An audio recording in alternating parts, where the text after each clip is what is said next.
ఆయన వచ్చిన తర్వాత మార్చారు. But today I feel we are in the second phase of socialism.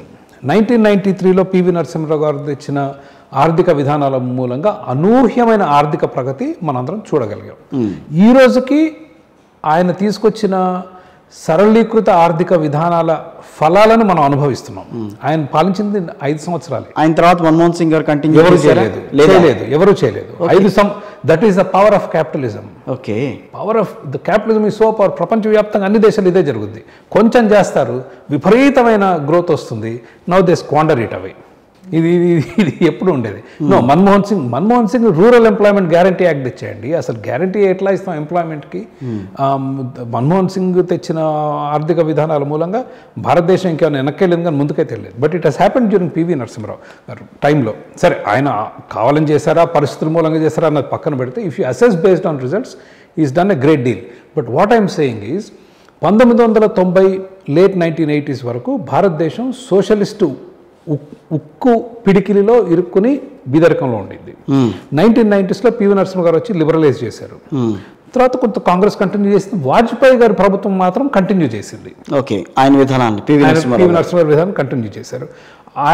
Vajpayee గారి ప్రభుత్వంలో కూడా మనం చాలా మంచి ఫలితాలు చూసాం. మీకు గుర్తుంది లేదు, ఇండియా షైనింగ్ అన్నాం, ఇండియా షైనింగ్ క్యాంపెయిన్. బట్ ఆయన ఆబ్వియస్లీ ఓడిపోయారు. అదే ఇప్పుడు దురదృష్టం ఏంటంటే, అదే అభివృద్ధి చేసిన నాయకుడిని ప్రజాస్వామ్య దేశాలు ఎన్నుకోవు.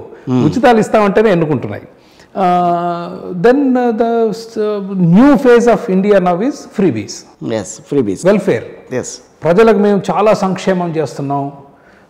పుడితే డబ్బులు ఇస్తాం, పిల్లలు పుడితే, ప్రెగ్నెన్సీ గర్భంతో ఉంటే డబ్బులు ఇస్తాం, మ్యారేజ్కి డబ్బులు ఇస్తాం, పెళ్ళికి డబ్బులు ఇస్తాం, చావుకి డబ్బులు ఇస్తాం, ఇంకా ఉన్నాయండి.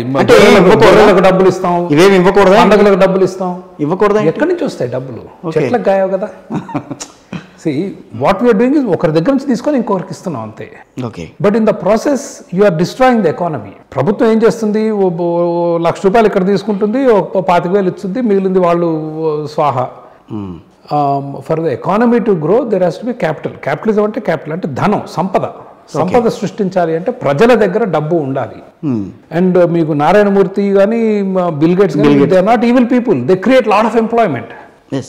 లక్షలాది అంటే పర్మనెంట్ ఎంప్లాయ్మెంట్ గెట్స్ జనరేటెడ్. ఇవాళ హైదరాబాద్ నగరంలో తీసుకుంటే, నేను 1990లో వెళ్ళేటప్పుడు ఇక్కడ అసలు దెర్ వాజ్ నో ఎంప్లాయ్మెంట్.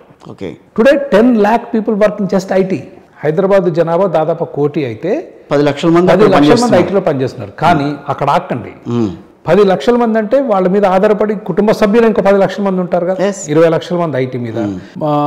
ఇప్పుడు రియల్ ఎస్టేట్ ఇవన్నీ వాళ్ళ మీద కదా నడిచేది. ఇంకో 3-4 లక్షలు వేసుకోండి. మీకు డ్రైవర్ల దగ్గర నుంచి మొదలుపెట్టి రెస్టారెంట్ దగ్గర. నేను అనుకోవటం హైదరాబాద్లో దాదాపు 30 to 40% of the economy now runs on IT. That is the power. 2.5 లక్షల కోట్ల రూపాయలు ఎగుమతులు చేస్తాం.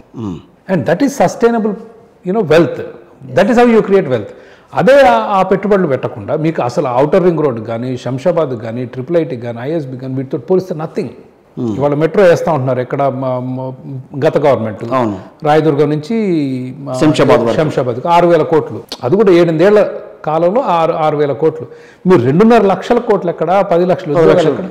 Nothing. So you put small investments, capital investments, దానివల్ల విపరీతమైన ప్రతిఫలం వస్తుంది. అది కాకుండా నేను పంచిపెడతా అంటే, పంచిపెట్టడం మూలంగా ఎక్కడ మీకు అభివృద్ధి జరగదు. ఉపాధి సృష్టించాలి, సంపద సృష్టించాలి, కంపెనీలు రావాలి, వ్యాపారాలు చేయాలి.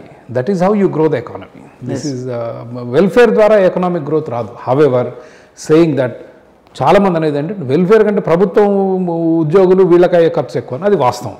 ఇన్ఫ్యాక్ట్ మీరు చేసే వెల్ఫేర్ కన్నా మన ప్రభుత్వ వ్యవస్థ ఉద్యోగుల మీద పెట్టే ఖర్చు చాలా ఎక్కువ. So first actually that is the part we need to tackle. అంత పెద్ద ప్రభుత్వ వ్యవస్థ, they do not produce anything. ఏమి ఉత్పత్తి చేయరుగా. ఓ కారు ఉత్పత్తి చేయరు, ఓ లైట్ ఉత్పత్తి చేయరు, ఓ ఫ్యాన్ ఉత్పత్తి చేయరు. ఏమైనా ఉంటే ఇంకా మనకు అందుకనే కదా డిస్ఇన్వెస్ట్మెంట్ వైపు వెళ్తుంది. ప్రభుత్వ ఉద్యోగులు అనే కాదు, సో పెద్ద పెద్ద కంపెనీల నుంచి డిస్ఇన్వెస్ట్మెంట్ అనేది జరుగుతుంది ఇప్పుడు. సో దాన్ని మనం సమర్థించకూడదని అంటారా? ఎక్కడ చేయనిస్తున్నారు సార్ మిమ్మల్ని? ఎయిర్ ఇండియా తప్పితే ఏం చేయగలిగారు? ఇది రైట్ వింగ్ ప్రభుత్వం.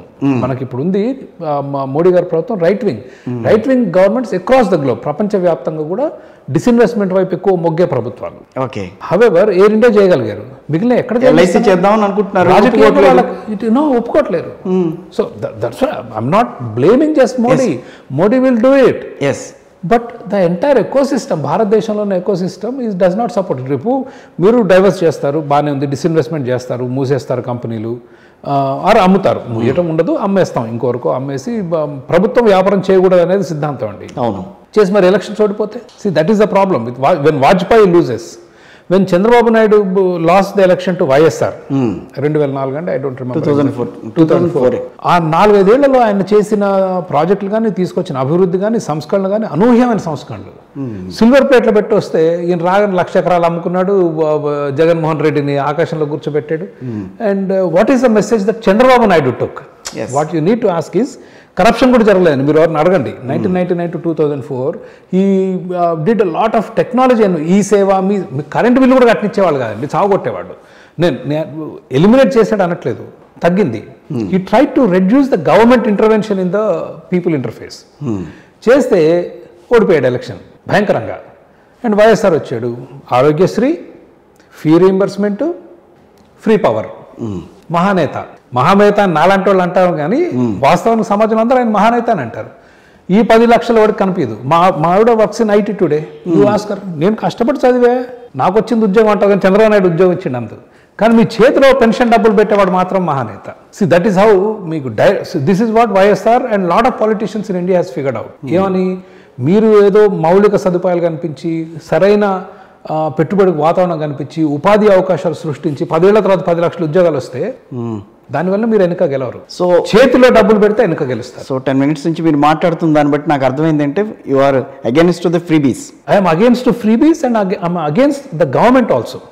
పెద్ద ప్రభుత్వ వ్యవస్థ, ప్రభుత్వ ఉద్యోగులు, పర్మనెంట్ ఉద్యోగాలు, లక్షల ఐటీ ఎంప్లాయీస్ కంటే ఎక్కువ జీతాలు పనిచేసిన. ఇప్పుడు ఏం చేద్దాం మరి, ప్రజాస్వామ్య దేశంలో మనకి అంత మించి ఏం లేదు కదా. ప్రజలే ప్రభుత్వాలే నడపాలి. మొదటిది ప్రజల్లో అవగాహన తీసుకురావాలి. ప్రభుత్వం ఉంటుంది, ప్రభుత్వం ఉండకూడదని నేను అనట్లేదు.